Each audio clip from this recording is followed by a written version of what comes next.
Quickly, Bilbo explained. They all listened. The sun sank lower and lower. Their hopes fell. It sank into a belt of reddened cloud and disappeared. The dwarves groaned, but still Bilbo stood, almost without moving. The little moon was dipping to the horizon. Evening was coming on.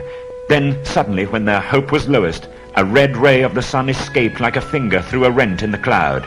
A gleam of light came straight through the opening into the bay and fell on the smooth rock face. The old thrush, who had been watching from a high perch with beady eyes and head cocked on one side, gave a sudden trill. There was a loud crack. A flake of rock split from the wall and fell. A hole appeared suddenly about 3 feet from the ground.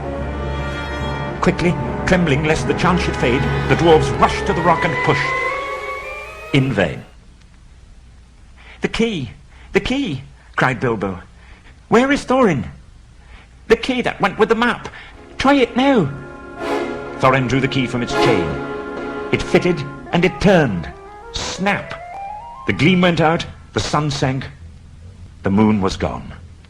They all pushed together, and slowly a part of the rock wall gave way. Long, straight cracks appeared and widened. A door, 5 feet high and 3 broad, was outlined, and slowly, without a sound, swung inwards. A yawning mouth leading in and down.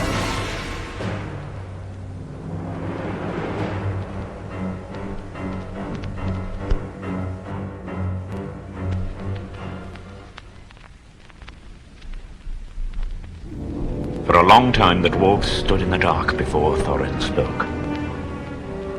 "Now it is time for our esteemed Mr. Baggins to earn his reward." "If you mean you think it is my job to go into that secret passage first, O Thorin Oakenshield, may your beard grow even longer," he said crossly. "I might refuse. Who is coming with me?"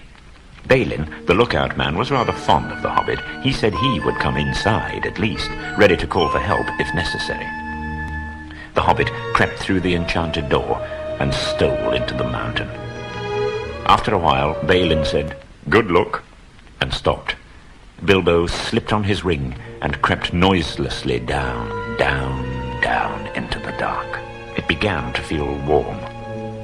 "Is that a kind of glow I see ahead?" he thought. It grew and grew, till there was no doubt about it. It was a red light getting redder and redder. It was now undoubtedly hot in the tunnel. A sound, too, began to throb in his ears, a sort of bubbling like the noise of a large pot galloping on the fire, mixed with a rumble as of a gigantic tomcat purring. This grew to the unmistakable gurgling noise of some vast animal snoring in its sleep down there in the red glow. Bilbo stopped. Going on from there was the bravest thing he ever did. The tremendous things that happened afterwards were as nothing compared to it. He fought the real battle in that tunnel alone, before he ever saw the vast danger that lay in wait. Before him lay the great dungeon hall of the ancient dwarves, right at the mountain's root. But rising from the near side of the rocky floor was a great glow. There he lay, a vast red golden dragon, fast asleep.